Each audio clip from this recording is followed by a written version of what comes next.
Hello à tous et bienvenue dans une nouvelle vidéo que je suis encore une fois très contente de vous faire. On a fait une vidéo il y a quelques jours sur Daytona et vu que l'enchaînement des gros meetings d'endurance va commencer là, on va tout de suite enchaîner aussi avec la prochaine course qui aura lieu la semaine prochaine. On va parler des 12 heures de Bathurst et plus globalement de l'Intercontinental GT Challenge.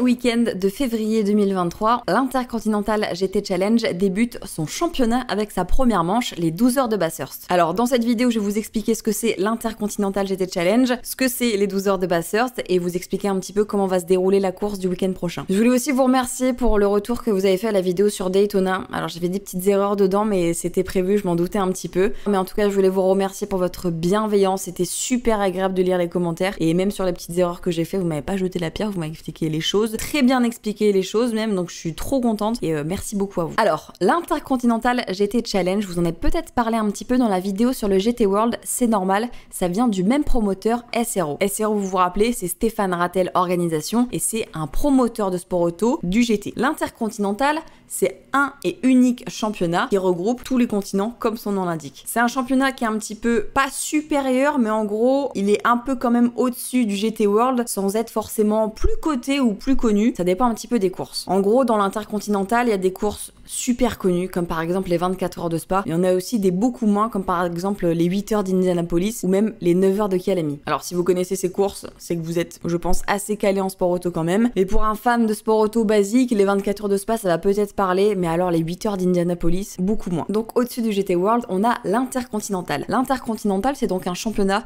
qui commence assez tôt dans l'année, puisqu'on a Bathurst, et qui se termine aussi assez tard, puisque la dernière manche de 2022, elle s'est passée à la mi-décembre, il y a quelques semaines du coup, et c'était les 12 heures d'Abu Dhabi. L'Intercontinental, comme son nom l'indique, c'est un championnat qui se déroule sur plusieurs continents. On a une manche, donc une course sur chaque continent. Si je vous l'ai fait dans l'ordre du calendrier, on commence donc par les 12 heures de Bathurst en Australie. Vous connaissez peut-être ce circuit d'ailleurs sous le nom de Mount Panorama, c'est le même. Le deuxième meeting de ce championnat, c'est les 9 heures de Kyalami. Kyalami, ça se trouve en Afrique du Sud. Le troisième meeting, ce sont les 24 heures de Spa. Alors oui, pour les 24 heures de Spa, les pilotes marquent des points et pour le GT World, et certaines voitures engagées, pas toutes, marquent donc des points pour l'Intercontinental GT Challenge. Une voiture qui ne va participer qu'aux 24 heures de Spa, il n'y a aucun intérêt à ce qu'elle s'engage pour l'Intercontinental GT Challenge. Donc ceux qui sont engagés et pour le GT World et pour l'Intercontinental aux 24 heures de Spa font au minimum 2 ou 3 courses, voire la saison complète. Bathurst, Kyalami, Spa, on passe ensuite au 8.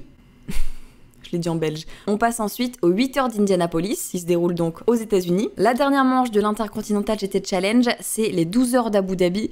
Ça a un petit peu changé ces derniers temps puisque avant toute cette pandémie du Covid, on allait aux 10 heures de Suzuka et depuis le Covid, on ne retourne pas à Suzuka. Cette année, pour remplacer, on a été à Abu Dhabi et c'est un meeting qui va s'imprégner un petit peu dans le temps puisqu'en 2023 aussi, la dernière manche de championnat sera aussi les 12 heures d'Abu Dhabi. En revanche, cet été, lors de la conférence annuelle d'SRO, Stéphane Rattel a annoncé qu'il travaillait sur le retour des 10 heures de Suzuka, mais du coup, a priori, ça sera pas pour 2023, peut-être un retour pour 2024, en remplacement ou avec les 12 heures d'Abu Dhabi, ça j'ai pas trop d'infos. Donc au cumul, Bathurst, Kyalami, Spa, Indianapolis et Abu Dhabi, ce sont les 5 meetings du championnat d'Intercontinental GT Challenge. Comme vous pouvez le constater, c'est donc un championnat d'endurance. Alors, selon où se déroule la course, il peut y avoir beaucoup de catégories mélangées. Alors, à Spa, évidemment, ce ne sont que les GT3, puisque uniquement les GT3 sont autorisés à rouler aux 24 heures de Spa. D'ailleurs, sachez qu'en 2023, alors on n'a pas encore un petit peu les tenants et les aboutissants de tout ça, aux 24 heures de Spa, en plus des GT3, sous une un petit peu différente réglementation, les GT2 devraient rouler. Alors si vous voulez une vidéo sur le GT2, je suis peut-être pas la mieux calée, mais j'essaierai de me renseigner pour vous en faire une, n'hésitez pas à me le dire si ça vous intéresse. GT2, GT1, c'est des catégories un petit peu plus gentleman, un petit peu plus élitistes, mais qui roulent toujours. Donc mis à part Spa où on a que des GT3, sur les autres courses du championnat, on peut avoir beaucoup de choses mélangées, mais sachez que les points marqués en Intercontinental sont ceux des GT3. Typiquement sur les manches de Kyalami, d'Indianapolis, de Bathurst, on peut avoir des GT4 qui roulent, mais partons du principe que l'Intercontinental en soi, c'est un championnat de GT3. Le but un petit peu de ce championnat intercontinental, c'est globalement de faire un championnat sur le monde entier, mais aussi de faire briller les pilotes locaux qui ne peuvent pas rouler par exemple dans un championnat aussi huppé que le GT World Europe. Vous allez le voir typiquement avec l'entrailiste de Bathurst que je vous mets juste ici. On a des pilotes australiens qui vont sûrement pas vous parler, mais qui roulent avec des équipages assez connus en Europe. Typiquement, la voiture en Pro-Am de Ricardo Feller et Christopher Mies, ils ont avec eux un local de l'étape, un Australien. Donc, lors de ces courses de championnat intercontinental, on a des locaux qui peuvent être soit greffés avec des pilotes assez connus, soit des équipes totalement de locaux, ou alors, on peut le voir sur d'autres équipes à Bathurst, ce sont des équipes australiennes, par exemple, qui font rouler des pilotes usines assez connus. Ça a vraiment pour but de mettre en valeur tous les continents et tous les pilotes et les équipes et les gens qui travaillent dans le sport auto. C'est vraiment le truc cool avec l'intercontinental, c'est que, en fonction du pays où on est, c'est un petit peu différentes façons de travailler aussi, et c'est toujours hyper intéressant de regarder ces championnats, même si je vais pas vous mentir, ces derniers mois, là ça allait mieux avec Indianapolis et Abu Dhabi, c'était plutôt assez fourni sur l'entrailiste, mais c'est vrai que l'année dernière on a regardé une course de Kyalami où clairement il s'est pas passé grand chose, il y avait très peu de voitures engagées. Vraiment, il y a certains continents qui se remettent plus difficilement de la pandémie et où du coup les engagements sont encore réduits, mais tout ça devrait se décanter un petit peu avec le temps. Maintenant qu'on a posé un petit peu les bases de l'Intercontinental GT Challenge, on va se concentrer sur la course qui va avoir lieu le week-end prochain, les 12 heures de Bathurst. Les 12 heures de Bathurst, c'est donc sur le circuit Mount Panorama à Bathurst. C'est un circuit qui se trouve tout à l'est de l'Australie, il est un peu plus à gauche avant Sydney et il se trouve dans les montagnes. Vous connaissez forcément ce circuit même si vous avez jamais regardé les 12 heures de Bathurst. C'est un circuit qui est pas mal représenté dans les jeux vidéo, c'est un circuit très vallonné, avec des virages assez serrés, mais ça reste un circuit très chouette et surtout dans un cadre incroyable. Et si vous ne connaissez pas les 12 heures de Bathurst, peut-être que ce nom vous dit quelque chose. Si vous suivez un petit peu différentes catégories de sport auto et surtout les moins connus, vous devez connaître les 1000 km de Bathurst. C'est une course de tourisme assez connue dans le monde du sport auto. Donc ce week-end auront lieu les 12 heures de Bathurst, qui marquent officiellement le début du championnat de l'Intercontinental 2023, dont je vous mets le calendrier juste ici, qui s'enchaînera assez vite avec Kyalami dans un petit peu plus de 3 semaines, et ensuite Spa début juillet, et on aura Indianapolis et Abu Dhabi pour terminer la saison.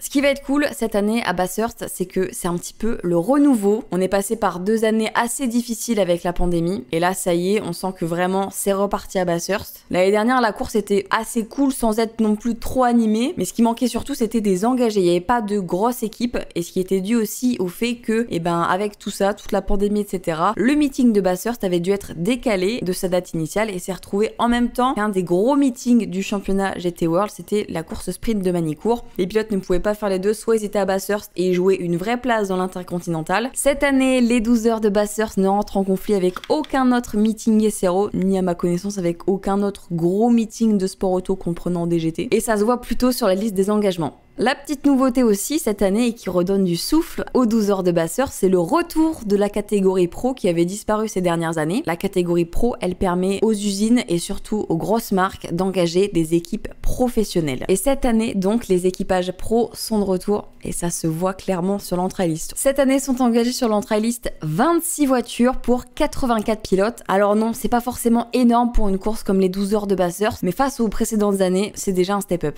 Je vais vous parler dans cette vidéo des pilotes assez connus, surtout des pros et des pilotes qu'on a l'habitude de voir dans les championnats européens, etc. Je vais pas vous détailler toute l'entrailiste parce que, pour être très honnête avec vous, il y a des pilotes que je ne connais pas. Ce sont des Australiens, typiquement, ou alors des pilotes un petit peu moins connus. Je vais vous parler des gros pilotes qu'on connaît, et puis au contraire, si vous en connaissez dont j'ai pas cité le nom, n'hésitez pas à en parler un petit peu dans les commentaires, ça peut être trop cool aussi de découvrir des nouvelles personnes. Et pour beaucoup de pilotes, ça va être un back-to-back, voire même un triple week-end de course assez important, puisque beaucoup de pilotes sont à Daytona en ce moment et vont enchaîner directement avec les 12 heures de Bathurst, sachant que avant même le week-end des 24 heures, ils y étaient déjà le week-end d'avant pour l'Aurore et la Qualif. Donc ils vont enchaîner 3 très grosses semaines avec pour les Européens un double jet lag. Ils venaient à peine de se faire au rythme de Daytona qui repartent à l'autre bout du globe. Pour vous donner un petit peu le programme, pendant la semaine on a des séances d'essai. Et alors pour les qualis, j'ai fait des petits calculs, pas piquer des hannetons, je vais pas vous cacher, parce qu'il faut calculer beaucoup de choses entre le décalage horaire, etc. Heure française, si vous voulez suivre les qualifs, attention ça va être très tôt. Il va falloir être réveillé ce samedi